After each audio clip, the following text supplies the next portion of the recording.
Have you ever poured your heart out to God, asking for clarity in a moment of confusion, only to feel unsure about the answer? Perhaps the guidance you received didn't align with what you wanted, or maybe the silence made you question if he was even listening. Today, we're diving into three powerful passages: Proverbs 3, 5-6, James 1, 5, and Matthew 7, 7-8, to discover how God guides us and why trusting him is crucial. Let's uncover how these timeless principles can bring clarity and peace to your life.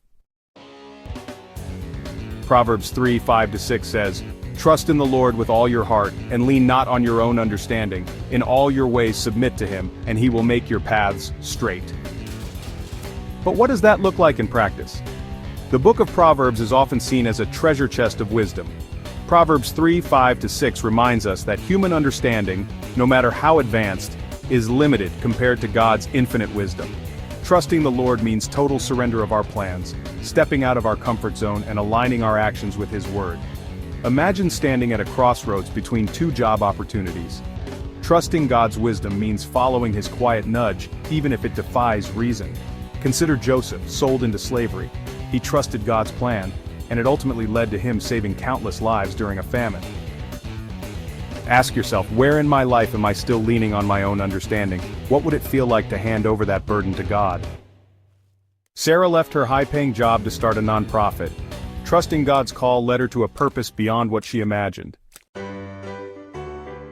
James 1:5 reminds us, "If any of you lacks wisdom, you should ask God, who gives generously to all without finding fault, and it will be given to you." James encourages believers to ask for wisdom in their trials, trusting in God's generous and non-judgmental nature. King Solomon asked for wisdom, and God rewarded him with far more than he imagined.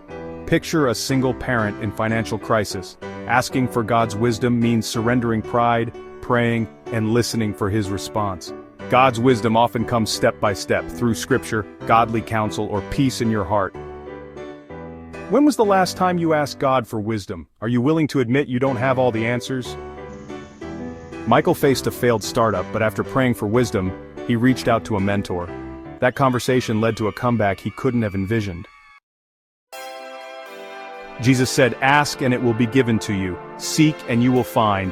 Knock and the door will be opened to you." Jesus encourages persistence in prayer and faith, reminding us that God hears our cries and responds in his perfect timing. The parable of the persistent widow illustrates the power of faith and perseverance. Seeking and knocking might mean extending forgiveness or praying for restoration in a relationship, trusting God's timing. Sometimes a closed door redirects us to a better one.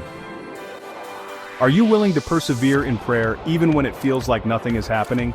What's one door you've been knocking on? Maria prayed for years to conceive. She and her husband eventually felt led to adopt, and through that, they experienced God's plan in a way they never imagined. When we ask God for guidance, we must also trust his answers. They may come in unexpected ways or even through silence, but his plan is always better than ours. Where is God asking you to trust him today? Take the first step toward trusting his plan. Thank you for watching. If this message inspired you, share it with someone who needs encouragement today. Don't forget to subscribe for more videos that deepen your faith and bring hope to your life.